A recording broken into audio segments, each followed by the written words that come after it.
P3K dapat JHT dan tunjangan khusus, dikutip dari jpnn.com.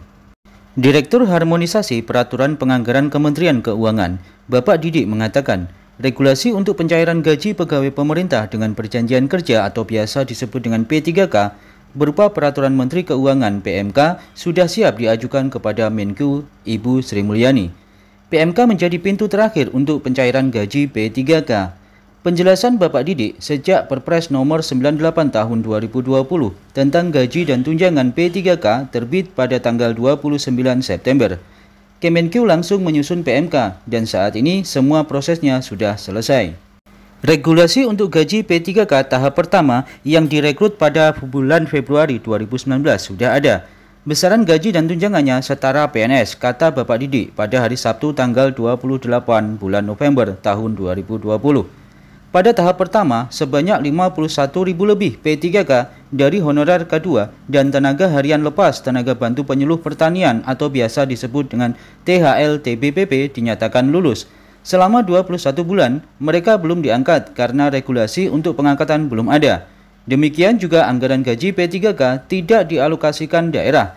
Kalaupun ada daerah yang mengalokasikan ternyata masuk dalam pos belanja barang bukan belanja pegawai.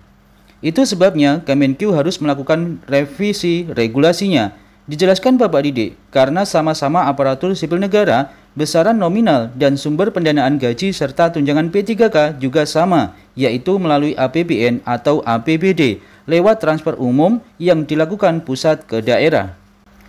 Di dalam perbedaannya, kata Bapak Didik, ada pada dana pensiun.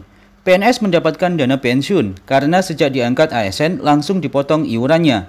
Sedangkan untuk P3K tidak mendapatkan pensiun. Namun, menurut Bapak Didik, Kemenku menyiapkan skema jaminan hari tua atau biasa disebut dengan JHT, sehingga nantinya P3K punya dana simpanan ketika pensiun. Apa yang diterima PNS dan P3K itu sama, kecuali untuk pensiun saja. Pemerintah tengah menyiapkan skema dalam bentuk JHT untuk P3K. Dalam simulasi yang dibuat Kemenku, ketika guru honorer K2 yang telah lulus P3K diangkat, yang bersangkutan memiliki 2 anak dan 1 istri atau suami, gaji yang diterima adalah Rp4.060.000. Rinciannya adalah gaji pokok, tunjangan beras, tunjangan anak dan istri atau suami, tunjangan jabatan fungsional. Jumlah tersebut, kata Bapak Didik, belum termasuk tunjangan kinerja daerah yang masing-masing Pemda berbeda-beda nominalnya. Dan bahkan untuk P3K yang bertugas di daerah 3T dan Papua akan mendapatkan tunjangan khusus atau biasa disebut dengan tunsus.